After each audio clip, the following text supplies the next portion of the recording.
ॐ शुक्लाम्बरधरं विष्णुं शशिवर्णं चतुर्भुजं प्रसन्नवदनं ध्याये सर्वविघ्नोपशान्तये। ॐ श्रीकृष्णपरब्रह्मणे नमः। श्रीमद्भगवद्गीता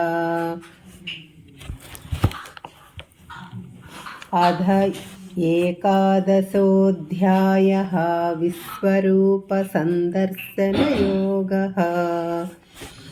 55వ శ్లోకం।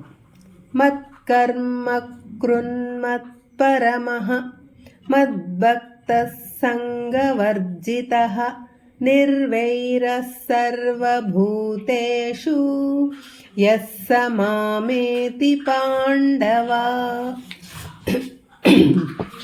ఇది ఈ అధ్యాయంలో ఆఖరి శ్లోకం. ఈ శ్లోకం కేవలం అర్జునుడి కొరకే కాకుండా మనందరి కొరకు కూడా చెప్పారు పరమాత్మ. ఎవరైతే నా కొరకే కేవలం కర్మలు చేస్తారో, ఆ కర్మలను నాకే అర్పిస్తారో, నన్నే ఏకాగ్ర చిత్తంతో నమ్ముతారో, నా యందు అనన్య భక్తి కలిగి ఉంటారో, ఈ ప్రపంచంలో కనపడే సకల పదార్థముల మీద ఆసక్తి అనురాగం విడిచిపెడతారో, అంటే రాగద్వేషాలు వదిలిపెడతారో, సకల జీవరాశుల్లో నన్నే చూస్తారో, అన్ని జీవరాశుల మీద ద్వేషం లేకుండా సమంగా ఆదరిస్తారో, అతడు నన్ను చూడటానికి, నన్ను పొందటానికి అర్హుడు అని ప్రకటించాడు పరమాత్మ. ఈ శ్లోకం పై శ్లోకానికి వివరణ. కిందటి శ్లోకంలో కేవలం అనన్య భక్తి కలవారికే ఈ విశ్వరూప దర్శనం లభిస్తుంది. అంతేకాని కేవలం కర్మకాండలు మాత్రమే చేస్తే చాలదు అని బోధించాడు. ఆ శ్లోకానికి కొనసాగింపుగా ఈ శ్లోకంలో అనన్య భక్తుడికి ఉండవలసిన లక్షణాలు వివరించారు.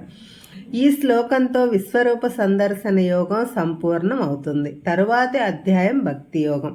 ఒక విధంగా ఈ శ్లోకం తరువాతి అధ్యాయమైన భక్తి యోగమునకు నాంది. రాబోయే అధ్యాయంలో తాను ఏమి చెప్పబోతున్నాడో సూచనప్రాయంగా ఈ శ్లోకంలో చెప్పారు వ్యాసుల వారు.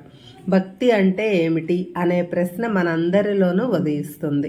ప్రతిరోజు దేవాలయానికి వెళ్ళటం, ప్రదక్షిణాలు చేయటం, ఆ ప్రదక్షిణాలు ఎన్నో లెక్క పెట్టుకోవటం మీదనే మన మనస్సు పెట్టడం, దేవుడి పూజలు చేయటం, హారతులు ఇవ్వటం, దేవుడికి చేసిన అలంకారాల గురించి చర్చించుకోవటం, దేవుడికి ఆభరణాలు బహుకరించటం, భగవంతుడికి లెక్కలేనన్ని కోరికలు కోరటం, ఆ కోరికలు తీరిస్తే తలనేలా ఇస్తాను, హుండీలో కానుకలు వేస్తాను, ఆభరణాలు కిరీటాలు చేయిస్తాను అని మొక్కుకోవటం, ఆ కోరికలు తీరేంత వరకు మొక్కులు తీర్చకపోవటం, ఒకవేళ ఎంతకు తీరకపోతే మరొక దేవుడిని నమ్ముకోవటం, పుణ్యక్షేత్రాలు దర్శించటం, ఎక్కడికి పోయినా మనస్సు ఇంటి మీదనే పెట్టడం, రోజుకు 10 సార్లు ఇంటికి ఫోన్ చేసి మాట్లాడటం, పుణ్యనదుల్లో స్నానాలు చేయటం, తాము చేసిన తీర్థయాత్రల గురించి 10 మందికి గొప్పగా చెప్పుకోవటం, మన మధ్యనే ఉన్న దేవుళ్ళను నమ్ముకోవటం, వారి మహిమలను గొప్పగా కీర్తించటం, వారే ప్రత్యక్ష దైవాలుగా నమ్మటం, వారి దర్శనం కోసం పడిగాపులు కాయటం.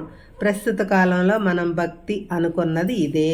ఈ లక్షణాలన్నీ అన్నీ కానీ కొన్ని కానీ ప్రతి వ్యక్తిలోనూ ఉంటాయి. కానీ భక్తి ఇది కాదు.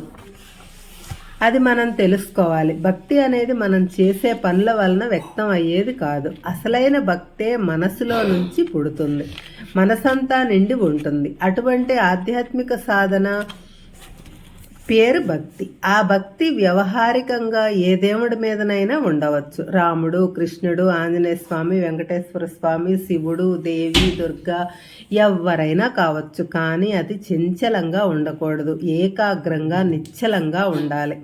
ఈ భక్తి 3 రకాలు. మొదటిది కర్మ ప్రధానమైన భక్తి. చేసే ప్రతి పనిని పరమాత్మకు అర్పించాలి. ఆ కర్మ ఫలాన్ని పరమాత్మ ప్రసాదంగా స్వీకరించడం. ఒక విధంగా చెప్పాలంటే ఈ పని నేను చేశాను, ఈ ఫలం నాకు వచ్చింది అనే అహంకారాన్ని వదిలిపెట్టాలి.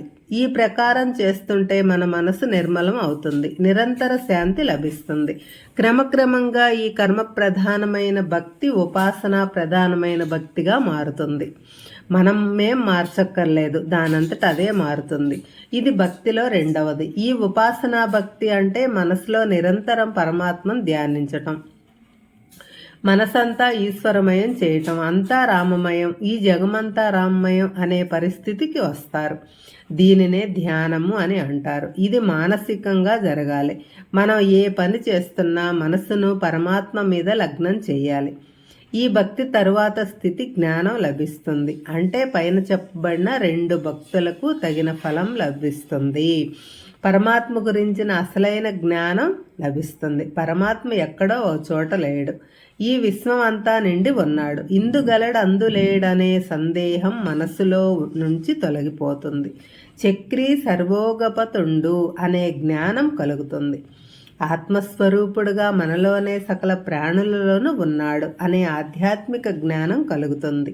ఈ స్థితిలో ఉన్న భక్తులు వేదాలు, శాస్త్రాలు అధ్యయనం చేయటం మొదలు పెడతారు. అది చేయలేని వాళ్ళు గురువులు, పెద్దలు చెప్పిన మాటలు, ఉపన్యాసాల ద్వారా వింటారు.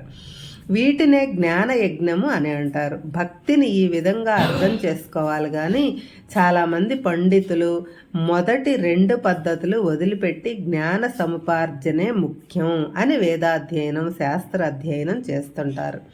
ఇలా చేయటం పునాది లేకుండా భవనం కట్టడం లాంటిది. మనం చదువులో కూడా మొదట అక్షరాలు నేర్చుకుంటాం, తర్వాత ప్రాథమిక విద్య, తర్వాత మాధ్యమిక విద్య, ఉన్నత విద్య, తర్వాత పట్టభద్రులం, ఆ తర్వాత ఏదో ఒక శాస్త్రంలో పరిపూర్ణ జ్ఞానం, ఇలా ఒకటి వెంట ఒకటి అభ్యసిస్తాం. అలాగే జ్ఞానం రావాలంటే మొదటి 2 మెట్లు దాటాలి. అప్పుడే పరమాత్మ గురించిన జ్ఞానం అలవడుతుంది. ఈ 3 రకాలైన భక్తిలోనూ ఏకాగ్రత, శ్రద్ధ, అచంచలమైన మనస్సు ముఖ్యం. ఈ శ్లోకంలో యహ్ అని అన్నారు అంటే ఎవరైతే అని అర్థం. ఈ శ్లోకంలో చెప్పబడిన లక్షణాలను ఎవరైనా కలిగి ఉండవచ్చు. ఆ గుణములు కలిగిన వాడు ఎవరైనా సరే, విద్వాంసుడైనా, చదువురాని వాడైనా, ధనవంతుడైనా, పేదవాడైనా, పురుషుడైనా, స్త్రీ అయినా, జాతి, కుల, ప్రాంతీయ భేదం లేకుండా ఎవరైనా సరే అతడికి ఆత్మజ్ఞానం కలుగుతుంది, పరమాత్మ సాక్షాత్కారం కలుగుతుంది అని హామీ ఇచ్చారు వ్యాసుల వారు. భక్తికి మొదటి మెట్టు మత్కర్మ కృత్ అంటే ఎల్లప్పుడూ మంచి పనులు, సత్కర్మలు, దైవ సంబంధమైన కార్యాలు చేయాలి. అవి పూజలు కావచ్చు, వ్రతాలు కావచ్చు, యాగాలు, యజ్ఞాలు కావచ్చు, రోజువారీ కార్యక్రమాలు కావచ్చు. ఏవైనా ఏకాగ్ర భక్తి శ్రద్ధతో చేయాలి. ఆ కర్మలను పరమాత్మకు అర్పించాలి. అంటే ఏ పరిస్థితిలో కూడా చెడ్డ పనులు, దుర్మార్గ పనులు చేయకూడదు. మనసును నిర్మలంగా ఉంచుకోవాలి. చిత్తశుద్ధి కలిగి ఉండాలి. ఏ పని చేసినా దానిని పరమాత్మకు అర్పిస్తే ఆ పని పునీతం అవుతుంది.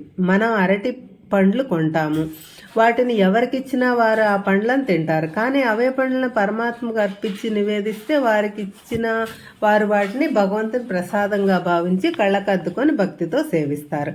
అలాగే మనం చేసే ప్రతి పని భగవతర్పణం చేస్తే ఆ కర్మ పవిత్రతను సంచరించుకుంటుంది. తర్వాత మత్పరమః అంటే ప్రతివాడి లక్ష్యం భగవంతుని చేరుకోవటమే, వేరే లక్ష్యం ఉండకూడదు. సాధారణంగా మానవులు ధన సంపాదన, పదవుల సంపాదన, మంచి కుటుంబం ఇవే లక్ష్యంగా పెట్టుకుంటారు. కానీ అవన్నీ అసద్వస్తువులు, నిజం కావు, శాశ్వతం కాదు, ఇవాళ ఉండి రేపు పోయేవే అని తెలుసుకోవాలి. కేవలం పరమాత్మ ఒక్కడే సత్ పదార్థము అనే జ్ఞానం కలిగి ఉండాలి. పరమాత్మ కోరుకోవటమే లక్ష్యంగా పెట్టుకోవాలి. ఈ జన్మ మరణ చక్రం నుంచి విముక్తి పొందటమే లక్ష్యంగా పెట్టుకోవాలి. దీనినే ముముక్షత్వం అంటారు, ఆత్మజ్ఞానం కలగటం అంటారు. ఇదే భగవంతుని ఎడల మనకు ఉన్న భక్తి. ఆ భక్తి ఎలా ఉండాలి? మద్భక్తః నా మీద అనన్య భక్తి కలిగి ఉండాలి. అనన్య అంటేనే ఏకాగ్ర భక్తి అని అర్థం. ఏ దేవుణ్ణి కొలిసినా ఏ దేవుడు పరమాత్మ స్వరూపమే అని భావించాలి. దేవతలలో భేదభావం కలిగి ఉండకూడదు. ఏవేవో కోరికలు తీరటానికి భక్తి కలిగి ఉండకూడదు. నిష్కామ భక్తి కలిగి ఉండాలి.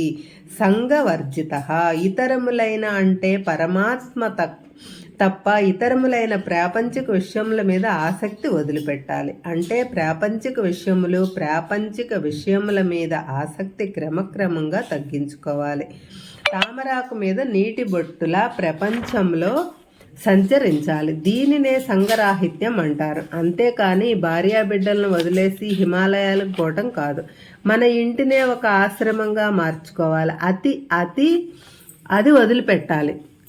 భార్య పిల్లల మీద, ధనం ఆస్తుల మీద ఎంతవరకు ఆసక్తి ఉండాలో అంతవరకే ఉండాలి. నేను లేకపోతే వీళ్ళంతా ఏమైపోతారో అనే భావన పూర్తిగా విడిచిపెట్టాలి. ఇదేం కష్టం కాదు, ఇదంతా మన భావంలోనే ఉంది. ఈ చరాచర జగత్తు, ఇందులో ఉండే ఐశ్వర్యాలు అన్నీ పరమాత్మకు చెందినవి. మనం కేవలం అనుభవిస్తున్నాము. ఈ భూమి మీద జీవించే హక్కును 100 సంవత్సరాల పాటు లీజుకు తీసుకుని అనుభవిస్తున్నాం. అంతేకాని ఈ భూమి మీద మనకు అసలైన హక్కు ఏమీ లేదు అనే భావన ఉండాలి. కానీ మనం అందరం దానికి విరుద్ధంగా ప్రవర్తిస్తున్నాం. ఈ భూమి నాది, ఈ ఇల్లు నాది, అంతేకాదు పక్కవాడిది కూడా నాదే, ఇదంతా నాదే, నేను సంపాదించాను, నాది కాకపోతే నేను లాక్కుంటాను, నన్ను అడిగేవాడెవరు, ఈ భావంతో ఉంటున్నాము. ఇదంతా మనది కానీ దానికి మనం పడటమే అవుతుంది. కాబట్టి మనం ప్రతి దాని మీద అతిగా పోకుండా ఉంటే చాలు.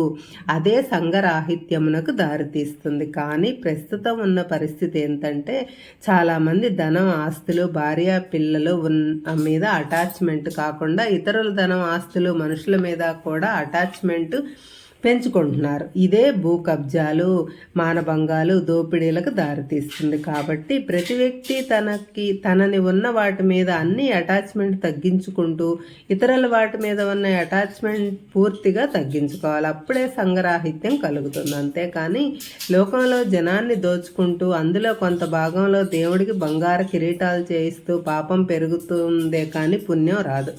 భక్తి అసలే పెరగదు. కాబట్టి తన ధనం, ఆస్తులు, బంధువుల మీద కానీ ఇతరుల వాటి మీద కానీ రాగం ఉండకూడదు, సంఘం ఉండకూడదు. అన్ని రకములైన సంఘములను వదిలిపెట్టాలి. నిర్వై సర్వభూతేషు అంటే సాటి మానవుల పట్ల, సాటి జంతువుల పట్ల భూతదయ కలిగి ఉండాలి. పైన చెప్పిన వాక్యంలో రాగం ఉండకూడదు అని అన్నారు. ఈ వాక్యంలో ఇతరుల పట్ల దేశభావం ఉండకూడదు అని అంటున్నారు.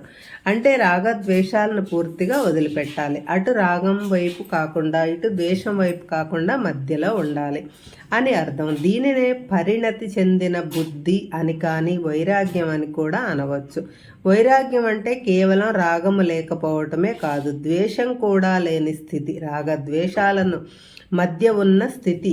భాగవతము 10వ స్కందములో ఒక అమూల్యమైన పద్యం ఉంది. నితాంత అపార భూత దయయును తాపసమందార నాకు దయసేయగదే అని రాశారు పోతన. అటువంటి అంతము లేని అపారమైన భూతదయ ప్రతివారు కలిగి ఉండాలి. జీవహింసను మానాలి. ఇతరులను హింసించటం, ఆహారం కోసం చంపకూడదు. చాలామంది దేవతలను ప్రీతిగా జంతువులను బలి ఇవ్వటం మనకు తెలుసు. సాటి ప్రాణిని హింసిస్తే ఏ దేవుడు, ఏ దేవత సంతోషించడు. ఒక పక్క హింసను పాటిస్తూ మరొక పక్క వేదాధ్యయనం, పూజలు, ఆరాధనలు చేసినందువలన ప్రయోజనం లేదు. హరే కృష్ణ. ఉపనిషత్తుల యొక్క బ్రహ్మ విద్య, యోగశాస్త్రం యొక్క సారమైన భగవద్గీతలో విశ్వరూప సందర్శన యోగము అను 11వ అధ్యాయం సంపూర్ణం. ఓం తత్సత్. ఓం తత్సత్. ఓం తత్సత్. హరే కృష్ణ.